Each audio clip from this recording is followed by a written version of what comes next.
Pour aborder le virage de l'électrique, il y a deux grandes écoles. Il y a ceux comme Renault ou comme Volkswagen qui développent des modèles électriques séparés, donc comme l'ID3, comme la future Mégane électrique. Et puis il y a ceux comme Peugeot ou comme Citroën ici, qui adaptent la technologie électrique à leur modèle déjà existant. C'est le cas donc pour cette Citroën IC4, qui récupère une technologie déjà vue notamment sur les i208 et i2008, donc avec une batterie de 50 kWh et une puissance de 136 chevaux. Alors évidemment, avec cette technologie électrique, les prix s'envolent un petit peu puisque ici en finition très haute Shine Pack, on flirte avec les 40 000 €, mais si vous retranchez le bonus de 6 000 €, eh bien on est environ 3 000 € au-dessus d'une version thermique PureTech 130 d'une finition équivalente.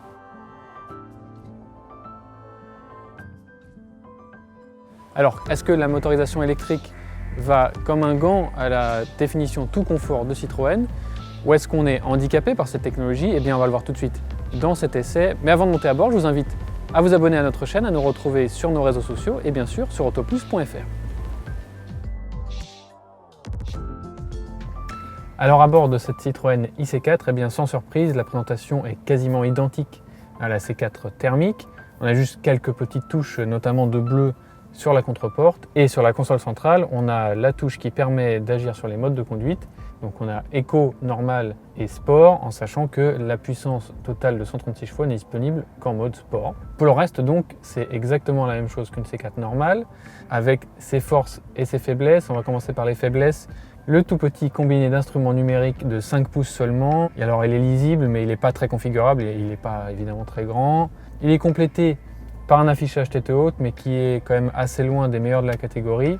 Même chose pour l'écran central, qui pour le coup est assez grand avec 10 pouces, mais dont les graphismes et les capacités sont un petit peu datés maintenant. Pour ce qui est mieux sur cette Citroën IC4, eh bien, la finition est très correcte. On est ici sur une finition Shine Pack, donc la plus haute possible. On a les sièges Advance Comfort de série, qui sont très confortables, ça on va en reparler quand on sera au volant. Et les commandes de climatisation et l'ergonomie en général qui est quand même très réussie. Tout tombe sous les mains sans souci. Pas mal d'espace de rangement en dessous de la console centrale qui sont assez bien conçus. Et le petit plus par rapport à d'autres modèles, c'est le petit range-tablette au-dessus de la boîte à gants qui est modulable et qui peut accueillir un porte-tablette directement si vous en avez l'utilité. On passe tout de suite à l'arrière de cette Citroën IC4. Alors à l'arrière de cette Citroën IC4, eh bien, on retrouve les mêmes défauts que la version thermique évidemment, avec notamment la garde au toit qui est quand même assez basse. Si vous faites plus d'1,85 m, vous allez toucher le plafond tout simplement. Au niveau des jambes par contre, là il n'y a rien à dire. Mais voilà, effectivement, les longs trajets, si vous êtes un peu grand derrière, c'est pas très agréable. Un petit mot sur le coffre aussi, qui est là un des plus petits de la catégorie, avec 380 litres seulement, quand quasiment tout le monde est à plus de 400, voire beaucoup plus de 400 litres. Donc un petit peu dommage. Il est quand même modulable et vous avez la place pour ranger les câbles sous le faux plancher.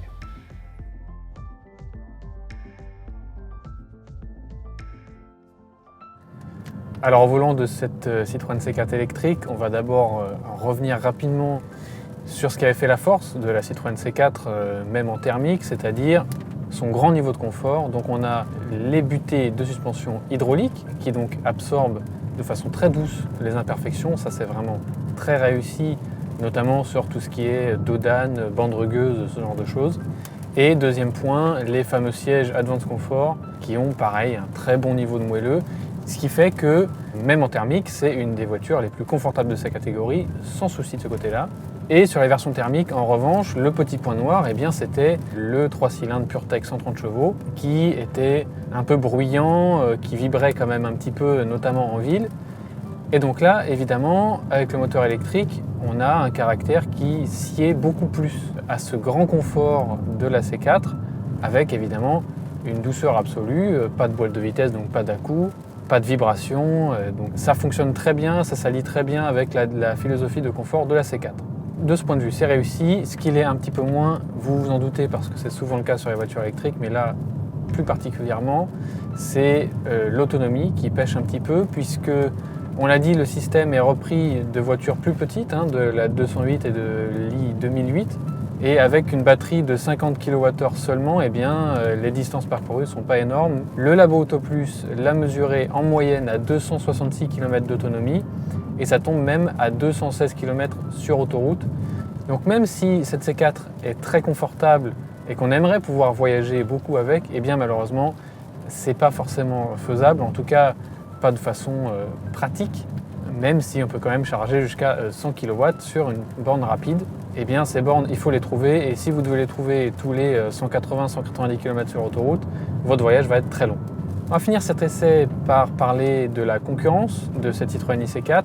Donc outre un Peugeot 2008 qui est un petit peu plus petit, mais qui est pour le coup vraiment un SUV, à l'opposé de cette définition un petit peu entre deux de la C4.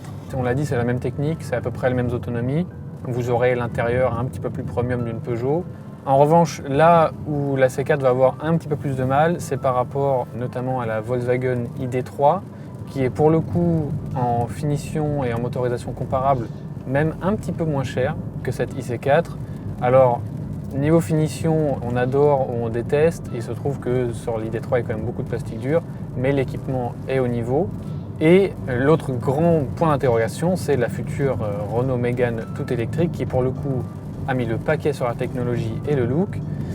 Il nous tarde de l'essayer pour faire le point par rapport à cette Citroën IC4. Donc voilà, on regrette juste que Citroën n'ait pas vu un petit peu plus grand d'un point de vue de la batterie, puisqu'on l'a dit, au volant de cette Citroën IC4, eh bien, c'est très agréable et très doux. Bref, une vraie Citroën qui pêche un petit peu par son autonomie.